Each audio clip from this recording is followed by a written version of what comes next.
So things were going pretty well for me in Fiji. I was getting settled in here at Savusavu Bay, and this bay is known to be pretty safe for cyclones. It's quite sheltered, a long winding bay, and this area is very rarely hit by cyclones, so I felt pretty secure being there, but I didn't want to stray too far away. There were a couple other places I wanted to see that were within a couple hours sail from Savusavu.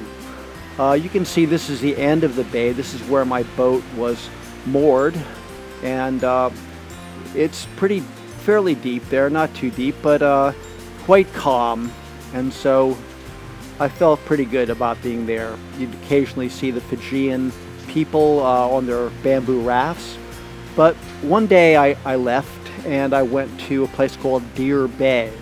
And at Deer Bay there was a delightful little hot spring, and I really loved this. I really enjoy going to hot springs, and I hadn't seen too many on this trip, so I spent a couple of days just relaxing there. And there was a lot of fruit there, and wasn't very crowded, hardly ever saw any people there. And the bay itself was very nice. It was sheltered, and I could have stayed there. I could have just gone on staying there for a couple of months if I wanted to. I had everything I needed right there, but I still want to see a few other places. So I was going to travel to the eastern part of the main island of Vanuatu, and I went to a place called Vyani Bay, and this is another really sheltered bay. I did a little hike up into the hills with one of the locals there, looking down onto the bay. You can see it's pretty protected. And then I went across the channel to a place called Taveuni. This is a resort that had been built fairly recently. That's my boat there. There was some very nice diving in Taveuni, and also some great hikes all around the area. It's a pretty nice resort. Had everything you would need there, but I was living on my boat, so I didn't really need to stay anywhere in a hotel. One day I went out for a hike with a guide actually, who was working on preserving the Fijian rainforest. And one of the main things that you can find there is something unusual called an orange dove. Now, I did see the orange dove. I couldn't get a picture because it was too dark, but here's a picture from the guidebook, and it was pretty amazing to see it. And I really had to hand it to this guy. He was working hard to preserve the habitat of this bird. I also was invited to, because it was right around Christmas time, I was invited to a luau. One of the ladies that I met in downtown Savusavu invited me there, and here you see them preparing some tubers. I think they might be yams or possibly cassava. They would build a fire, and then they would cover it and let the vegetables kind of steam. They also cooked a pig in this manner, so that was pretty nice. But I did one more trip, and that was right across the channel to a place called Koro, and there's, you see my boat, and Koro has some great diving.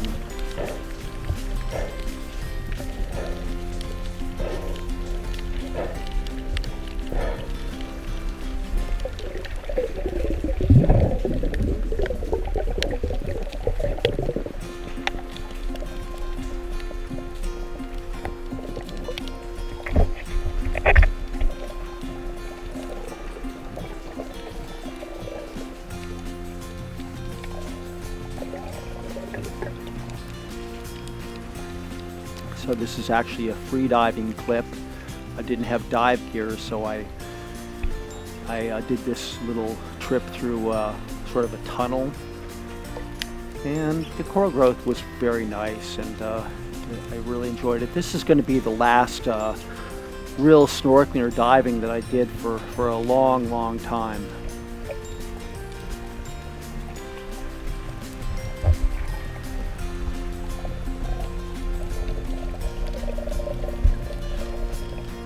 So here's my boat at anchor, and right about this time I heard that a cyclone was passing south of Coro, and I wasn't too worried because it was very, very far away at the time. But I went back to Savusavu, and I anchored. I actually tied up to the mooring there. But unfortunately, the storm went way, way to the east, and then it came back, and it went pretty much right over Savusavu. It was called Cyclone Winston. It was the strongest storm to have ever hit in the southern hemisphere. It had, in Vyani, which I had visited before, it had gusts of up to 190 miles per hour, 190 knots, and sustained winds of 170 knots. And I was on the boat, and I wanted to be on the boat in case something happened. Maybe I could, somehow prevent some disaster from occurring. But as I watched, the wind got stronger and stronger. I'd go up occasionally and take a picture, but after a while I didn't go up anymore. I just locked myself down below, and this is the last picture I took.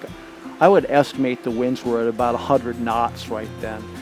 The waves weren't really that big because it's so protected from the swell, but the winds were really severe, and eventually the mooring gave way, and I couldn't believe it, but my boat was drifting, and it actually crashed right into the mangroves. Here you see the track of the cyclone, and it passed on the bottom there. You see it passing Fiji to the south.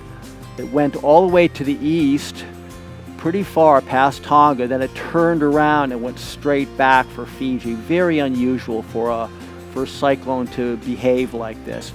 And it was intensifying the whole way, so that by the time it turned around and headed back to Fiji, it had become a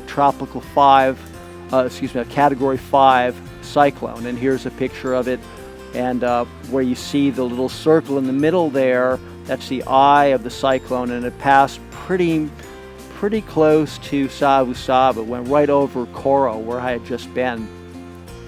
And needless to say, there was a lot of destruction. And when I woke up the next day in the mangroves, well, I was awake when I hit the mangroves, but I fell asleep. There were over 20 boats that had been torn off their moorings and were now in the mangroves or the mud. This is my boat, and it was high and dry. It was a very scary thing to be driven into the mangroves and then to crash into it. In the process, I lost my dinghy, the motor. They were crushed under the boat, so I found them weeks later beneath the hull, completely ruined. The life raft popped off and deployed in the mangroves. So when I got up, I looked around, and I was pretty disappointed, although it wasn't as bad as it could have been, for sure. But unfortunately, the first thing I did was to get off the boat and to go into town, where I had a couple of beers at the bar, and probably shouldn't have done that, but it turned out that when I came back, some people had broken on into the boat and had removed my computer, cell phone, and it's hard to really blame the people. They were really impacted by the storm. I think over 40 people were killed in the storm, and just incredible numbers of houses were destroyed, including all the houses that I've been to in Vyani and also in Coro and Taviuni. The place was just totally destroyed. So, I guess it was really my fault for leaving the boat. I did lock it. Unfortunately, the people were able to pry the hatch covers open, and they came back actually later and took the compass, because I couldn't, I just couldn't stay on the boat all the time. I had to go into town. I was very isolated out there, and I ended up actually staying my boat was stuck, so I was there for about 3 months. Now, some of the other boats that were in the area were a little bit more fortunate. This guy had his boat embedded in the mud.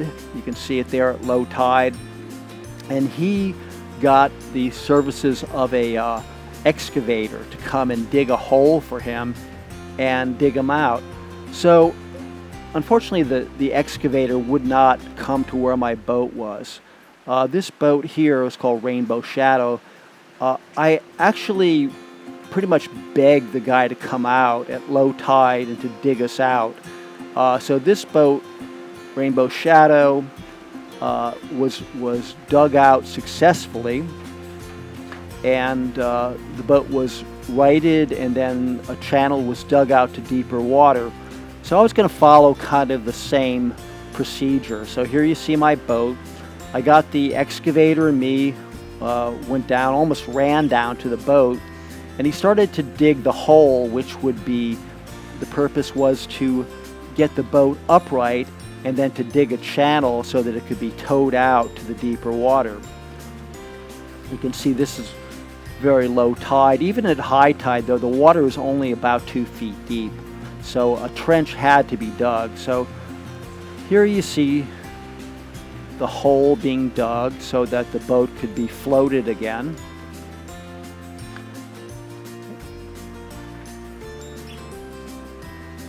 And here's a video.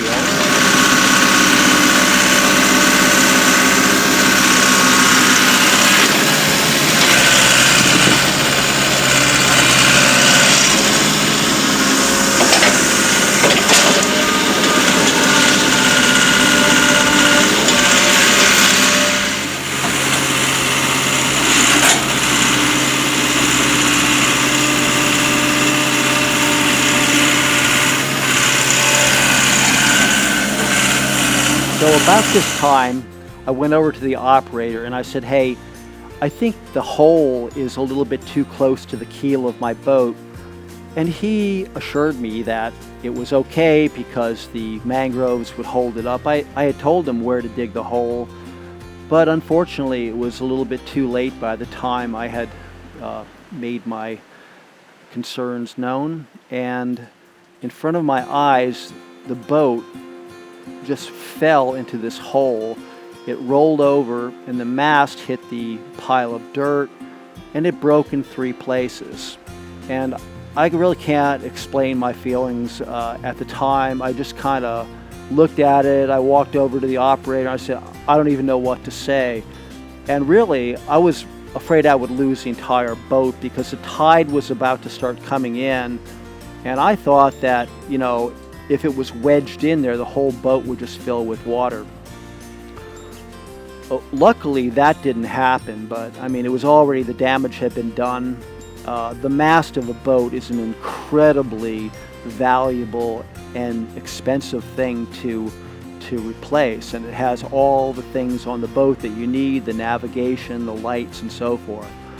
So I managed to get some barrels for flotation, and I got some people to help me then, and we strapped the barrels onto the sides of the boat and waited for the tide to come in.